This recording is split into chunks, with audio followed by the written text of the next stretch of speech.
La venue du Christ dissipe les ténèbres du monde, remplit la nuit sainte d'une luminosité céleste et répand sur le visage des hommes la splendeur de Dieu le Père. Le temps de Noël était au cœur de la catéchèse de la première audience générale de 2012. Aux fidèles réunis notamment salle Paul VI, Benoît XVI a parlé de la lumière qui pénètre la liturgie de Noël. Noël est la joie, a dit le pape, car Dieu qui est le bien, la vie, la vérité, s'abaisse vers l'homme pour l'élever jusqu'à lui. Dieu devient si proche qu'on peut le voir et le toucher.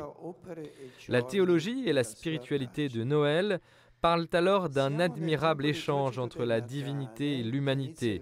Le Verbe, en fait, a assumé notre humanité et en échange, la nature humaine a été élevée à la dignité divine. En ce temps de Noël où le ciel et la terre s'unissent, a conclu Benoît XVI, prenons une conscience plus vive de notre mission et de notre responsabilité envers le monde pour témoigner de la lumière de l'Évangile. Les mages d'Orient inaugurent le chemin des peuples vers le Christ. C'est ce qu'a dit Benoît XVI dans l'homélie de la messe vendredi matin à Saint-Pierre. Pour la fête de l'Épiphanie, le pape a procédé à l'ordination épiscopale de Monseigneur Charles John Brown, nonce apostolique en Irlande, et à celle de Monseigneur Marek Solzinski, nonce apostolique en Géorgie et en Arménie. Il leur a rappelé que leur rôle était de veiller sur les fidèles et non pas de chercher la gloire mondaine. Les mages, a encore noté le pape dans son homélie, ont suivi l'étoile et si les scientifiques continuent de discuter du phénomène astronomique, les croyants savent que la grande étoile, la vraie supernova qui nous guide, est le Christ. Après la messe, le pape a salué les fidèles réunis place Saint-Pierre, particulièrement nombreux pour l'occasion, et a exprimé ses remerciements pour la traditionnelle parade folklorique qui, le jour de l'Épiphanie, traverse la rue de la Conciliation pour se rassembler place Saint-Pierre.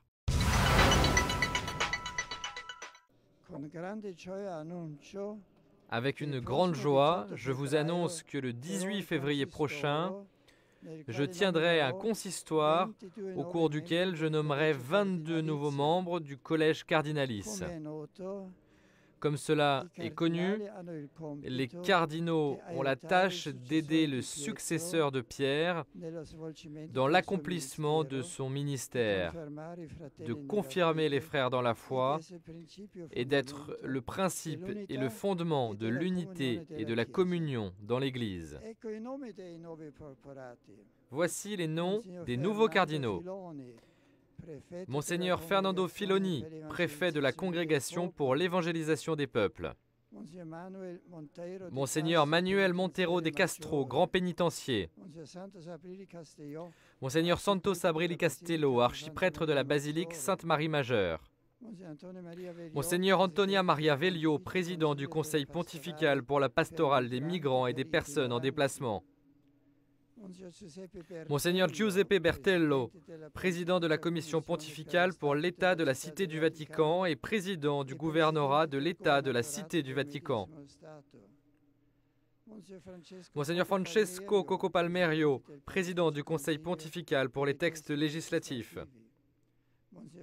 Monseigneur João Braz de Aviz, préfet de la Congrégation pour les instituts de vie consacrée et les sociétés de vie apostolique. Monseigneur Edwin Frédéric O'Brien, pro-grand maître de l'ordre équestre du Saint-Sépulcre de Jérusalem. Monseigneur Domenico Calcagno, président de l'administration du patrimoine du siège apostolique. Monseigneur Giuseppe Versaldi, président de la préfecture des affaires économiques du Saint-Siège.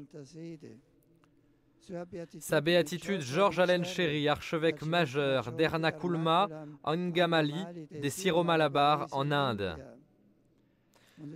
Monseigneur Thomas Christopher Collins, archevêque de Toronto au Canada. Monseigneur Dominique Duka, archevêque de Prague en République tchèque. Monseigneur Willem Jacobus Jeck, archevêque d'Utrecht aux Pays-Bas. Monseigneur Giuseppe Bettori, archevêque de Florence en Italie. Monseigneur Timothy Michael Dolan, archevêque de New York aux États-Unis. Monseigneur Rainer Maria Wolki, archevêque de Berlin en République fédérale d'Allemagne. Monseigneur John Tong-hon, évêque de Hong Kong en République populaire de Chine. J'ai aussi décidé d'élever à la dignité de cardinal un vénérable archevêque qui effectue son ministère comme pasteur et père d'une église, et 3 ecclésiastiques méritants qui se sont distingués par leur engagement au service de l'église. Sa béatitude Lucian Mureșan, archevêque majeur de Făgăraș et Alba Iulia des Roumains en Roumanie.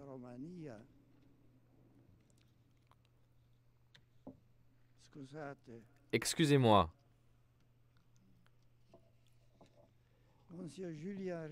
Monseigneur Julien Ries, prêtre du diocèse de Namur et professeur émérite d'histoire des religions à l'Université catholique de Louvain.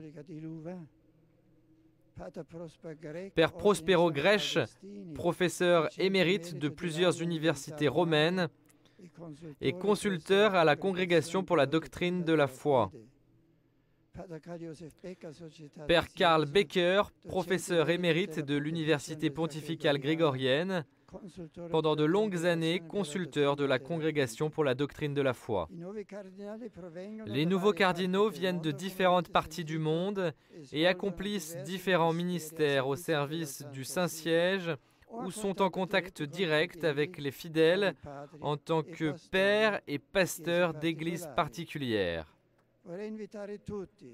Je voudrais vous inviter tous à prier pour les nouveaux élus, demandant l'intercession de la bienheureuse Vierge Marie, mère de l'Église, afin qu'ils puissent témoigner toujours avec courage et dévouement leur amour pour le Christ et son Église. Les sources du salut sont la parole de Dieu et les sacrements, et les adultes sont les premiers à devoir s'y nourrir pour pouvoir guider les plus jeunes dans leur croissance. Voilà ce que le pape a redit ce dimanche matin dans l'homélie de la messe au cours de laquelle il a conféré le sacrement du baptême à plusieurs enfants. La prière est la première condition pour éduquer parce qu'elle permet de laisser l'initiative à Dieu. Lorsque nous prions, nous sommes attentifs aux inspirations de Dieu pour bien faire notre part. Les sacrements, et spécialement l'Eucharistie et la pénitence, nous permettent d'accomplir la mission d'éducateur en union avec le Christ, en communion avec lui et en étant constamment renouvelés par son pardon.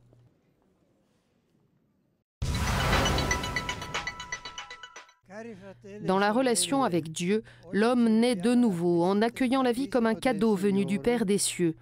La foi en Dieu est basée sur Jésus, qui nous a révélé le Père et notre filiation divine. C'est ce qu'a souligné Benoît XVI en s'adressant aux fidèles avant la prière de l'Angélus ce dimanche. Dans la matinée, le pape avait conféré le baptême à 16 petits-enfants. Au cours de sa réflexion, Benoît XVI a noté comment Dieu s'est fait fils de l'homme pour que l'homme devienne fils de Dieu. Comme homme et comme chrétien, il nous faut donc renouveler la joie d'être des enfants, nés à nouveau de l'amour de Dieu par le baptême et grâce à l'œuvre de Marie. La crise financière et économique mondiale peut et doit être un aiguillon pour réfléchir sur l'existence humaine et sur l'importance de sa dimension éthique pour nous donner de nouvelles règles qui assurent à tous la possibilité de vivre dignement au bénéfice de la communauté dans son ensemble. C'est ce qu'a dit le pape lundi matin dans son discours aux membres du corps diplomatique accrédité près le Saint-Siège pour les vœux de la nouvelle année. Devant les ambassadeurs des 179 pays avec lesquels le Saint-Siège a des relations diplomatiques, Benoît XVI a rappelé que les effets de la crise actuelle affectent surtout les jeunes et que de leur malaise sont nés les ferments qui ont investi diverses régions, en particulier l'Afrique du Nord et le Moyen-Orient. La voie adéquate pour continuer le chemin entrepris passe par la reconnaissance de la dignité inaliénable de toute personne humaine et de ses droits fondamentaux.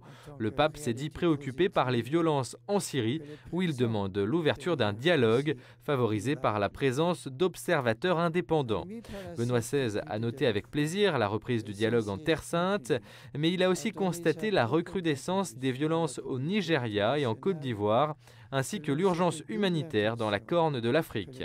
Par ailleurs, selon lui, dans plusieurs parties du monde, on trouve des politiques orientées à marginaliser le rôle de la religion dans la vie sociale comme si elle était cause d'intolérance plutôt que contribution appréciable dans l'éducation, au respect de la dignité humaine, à la justice et à la paix. C'est une tradition bien ancrée au Vatican. Passé les fêtes de Noël, Benoît XVI reçoit dans une somptueuse salle, la salle royale, ici au Vatican, l'ensemble des diplomates accrédités auprès du Saint-Siège. Devant ce parterre d'ambassadeurs du monde entier, le pape fait habituellement le tour de la situation politique mondiale et envoie évidemment quelques messages. Ce lundi, il a beaucoup parlé de la jeunesse qui était au centre, vous vous en souvenez peut-être, de son très récent message pour la journée mondiale de la paix. Et la jeunesse qui, pour beaucoup, a rappelé le pape, est à l'origine du printemps arabe en Afrique du Nord et au Moyen-Orient. Benoît XVI alors a rappelé le malaise de ces jeunes arabes et il a fait part de sa très grande préoccupation pour les populations des pays dans lesquels se poursuivent tensions et violences. Le pape qui, avec des paroles fortes, sans aucune ambiguïté, s'est arrêté sur la situation en Syrie où la présence d'observateurs de la Ligue arabe ne semble pas totalement efficace. Le pape a alors souhaité la fin rapide de l'effusion de sang et surtout encouragé l'envoi d'observateurs indépendants. Bien sûr, le pape a souhaité la reprise du dialogue entre Palestiniens et Israéliens. Il a souhaité le retour de la paix en Irak ou encore en plusieurs pays du continent africain. Il a également parlé de l'importance de la famille, tout premier lieu de l'éducation des jeunes, mais aussi déplorer en Occident en particulier les mesures législatives qui favorisent l'avortement. Mais Benoît XVI a aussi consacré un long passage de ce discours traditionnel en français à la crise économique et financière mondiale, au profond malaise que connaît actuellement la société, a rappelé le pape. Pour autant, il a souhaité que cette crise préoccupante encourage au contraire à de nouvelles formes d'engagement. La crise doit être un aiguillon, ce sont les termes du pape, pour réfléchir sur l'existence humaine et sur l'importance de sa dimension éthique, avant même de le faire, a dit le pape, sur les mécanismes qui gouvernent la vie économique. Benoît XVI qui a donc souhaité que soient établies de nouvelles règles, et cela afin que tous aient des conditions de vie dignes. Je vous dis à la semaine prochaine.